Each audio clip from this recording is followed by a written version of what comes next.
Hey guys, so today we're moving on and we're going to talk about supply and demand equilibrium. So all the things we've learned about demand, the demand graph, the 6 reasons why demand would shift left or right, and all the things we've learned about supply, the supply graph, and all the 6 reasons why supply would shift left or right, we're now going to combine them on one graph. So it's basically a review, but we're kicking it up a notch as well. Our I can statement is I can analyze changes of outside force influences that impact supply, demand, prices, and quantity. Okay? So, what is equilibrium? We know what supply is, we know what demand is. Equilibrium is the new word in this equation. Equilibrium is where the forces of supply and demand meet on a graph. And this is this point right here. So you see my supply and my demand curve met in the middle, and that is equilibrium. Okay? Where those things meet, we draw a line, just like we've been drawing price and quantity on other graphs. We draw a dotted line and label it PE, and PE means price equilibrium. Then we draw a dotted line down to the x-axis where quantity is, and we label it QE, and that means quantity equilibrium. Okay? All right. So if we have a problem where one of the demand or supply graphs, one of the demand or supply curves shifts, then that means that equilibrium will go to a new place. So let me give you an example on this tiny graph up here in the corner. I'll zoom in on it.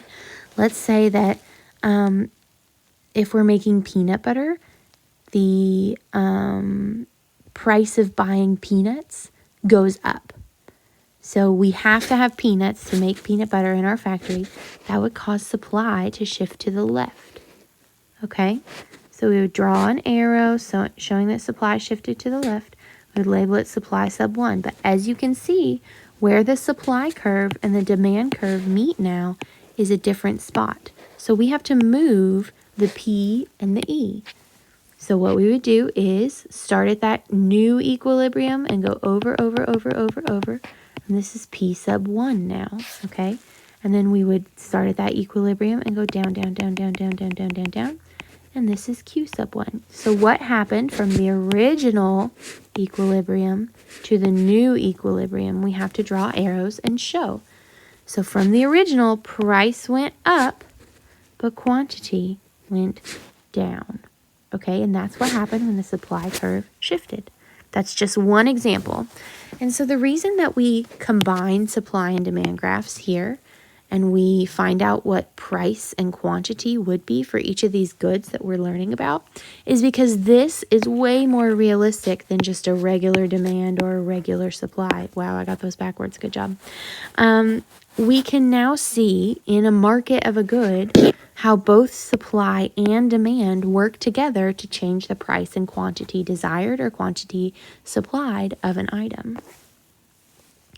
So in order to really know this, we have to review the 6 reasons why demand changes and the 6 reasons why supply changes. So if you don't remember those 6 reasons, if you weren't able to easily answer those questions on the 2 days we did of demand and the 2 days we did of supply, then you need to go back and rewatch the demand video and rewatch the supply video and get some examples of why demand and supply would shift. Remember, neither of these have anything to do with the change in the current price of the good. So change in current price of good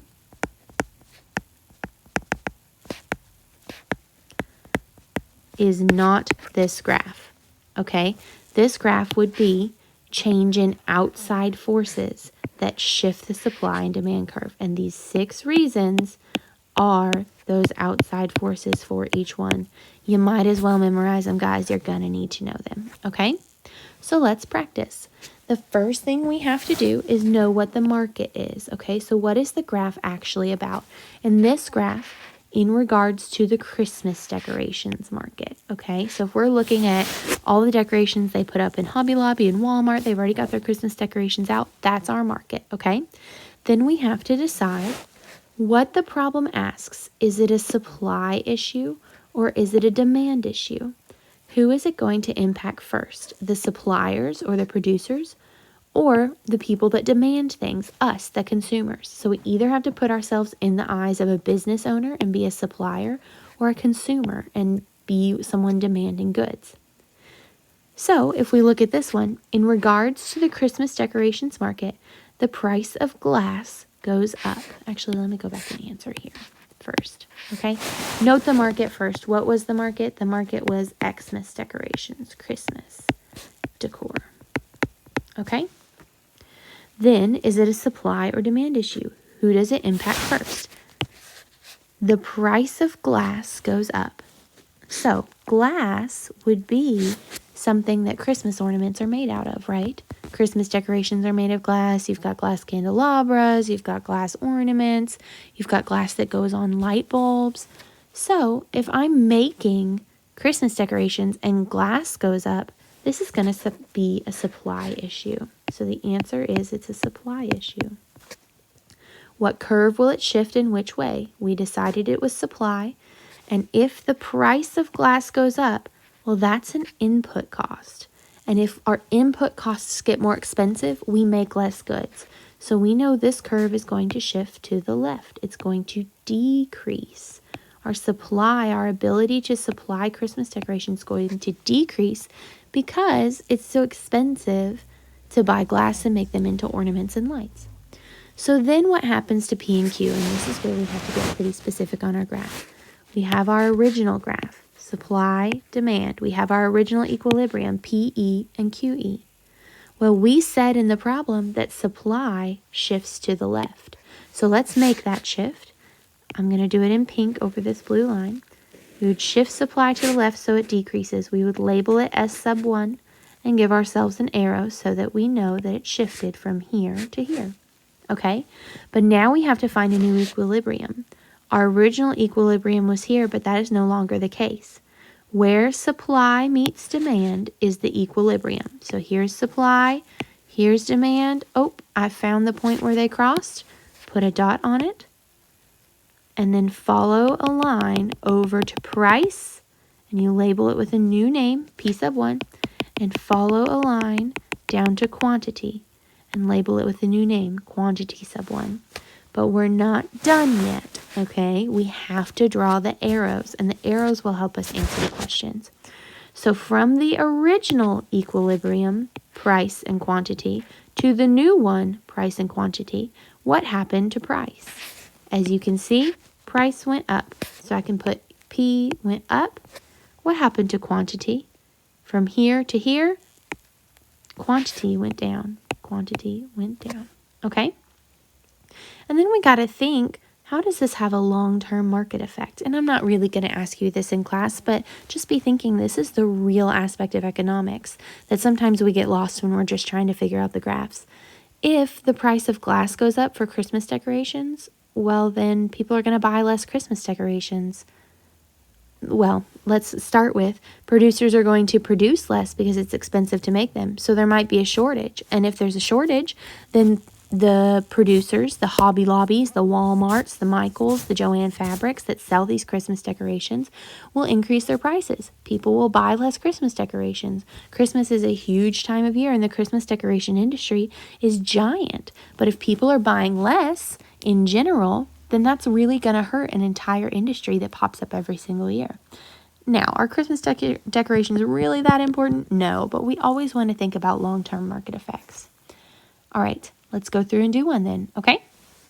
So practice problem number 1 here. In regards to Christmas decorations market, so again, we're doing Christmas decorations, Hobby Lobby comes out with a new llama-themed Christmas tree. All 13-year-old girls want it, okay? So we first have to figure out, is this a supply or demand question? And I told you here it's a demand question. And I know it's a demand question because it's talking about who wants it. And who wants something, that's desire, that's demand. All 13-year-old girls want it. And I remember my 6 reasons why demand would shift, and change in taste or preferences is one of those reasons. So if a bunch of little 13-year-old girls want a llama-themed Christmas tree, that is going to increase demand. That would shift it to the right. So follow my pen over here on the graph. I'm going to change colors and make it more bright. Let's do purple. So I have an original demand curve here, but demand increases because of change in taster preferences. So I draw the new demand curve. I label it with D sub 1, new name, and I draw arrows showing that it moved. Now I have to look at my equilibrium. My original equilibrium, price equilibrium, and quantity equilibrium was right here. Then price shifted up and quantity shifted over. And I have to draw in arrows. I have to draw in arrows. And the way I found that was I looked at the original supply and demand. Where did they meet? That's our first equilibrium. And then I look at the new supply and demand. Where do they meet? That's our next equilibrium, P sub 1 and Q sub 1. Now, from PE to P1, what happened? Increase. From QE to Q1, what happened? Increase. Okay? So what happens to P and Q? P increases, Q increases. You could shorthand this like this. P increases, Q increases. Okay? All right, take a look at the next one. Practice problem number 2. In regards to the Christmas decorations market, Mrs. Keller knows in March that most Christmas decorations are 90% off at Hobby Lobby. It is currently January. So if it is right now, it is January, and I know that the price is going to be 90% off in March. Right now in January, I'm not going to buy anything. Right now in January, my demand is quite diminished, okay? So demand right now in January is decreasing. Don't let the March throw you off. This is a demand question because it's all about what Miss Keller wants, what she desires as Christmas decorations, and that is desire for something is demand. I also recognized very quickly that this is one of the 6 reasons that demand would change, and one of those reasons is change in future price, okay? So right now, my desire for Christmas decorations is pretty low because I know that in March they're going to go on sale, so I'll hold off on buying them. So if I wanted to graph this, I would first find the original supply and demand curve and the original supply and demand equilibrium right here, okay? Then, since I know demand decreased, I would draw that new curve. I would take demand and move it inward, move it to the left, give it a new name, D sub 1, label it with arrows, okay? And now I have taken my original equilibrium, and there's going to be a new equilibrium. Let's find it. There's the supply, there's the demand. Where is that equilibrium? Right here. Label that P sub 1 and Q sub 1. And what happened from the original equilibrium to the new one? We draw arrows to show it. Price went down, quantity went down, or inward, okay? So what happens? It says it over here. P decreases, quantity decreases, okay? So the quantity that is being supplied will go down, okay? All right, almost done. Stick with me here. Yep, last one. Practice problem number 3. Different market. In regards to the baby toy market, so like rattles and little baby pianos and things like that, stuffed animals. The government funds a new program that pays for new developmental toys to be sent to daycares, okay? So the government is paying for new toys to be sent to daycares to help babies. I automatically read this question and I saw the word government and I thought change in government policy. And I was correct. Change in government policy is a supply thing, okay? So the government is supplying more toys to daycares. They're saying we need to have more toys in daycares. That would mean producers need to make more toys. So this is a supply issue and it's going to increase. As you can see here, here's my original supply curve. There's my new one. Label it S sub 1 and give it an arrow. Okay? Now, how does that change price equilibrium? We started out with our supply and demand curve right here. And where they met was PE and QE. Now, our new supply and demand curve, our new supply and demand curve is right here. And a new price and a new quantity. So what happened from our original price and quantity to our new price and quantity. We see the price went down, but quantity increased. So I would write that over here. Price decreases, but quantity increases. And it is moving along the demand line, you see? So this would be a decrease in price leads to an increase in quantity demanded because it moved along the demand curve, okay? All right, please let me know if you don't understand this. I can give you extra help, but hopefully you understand how we combine a supply and demand graph.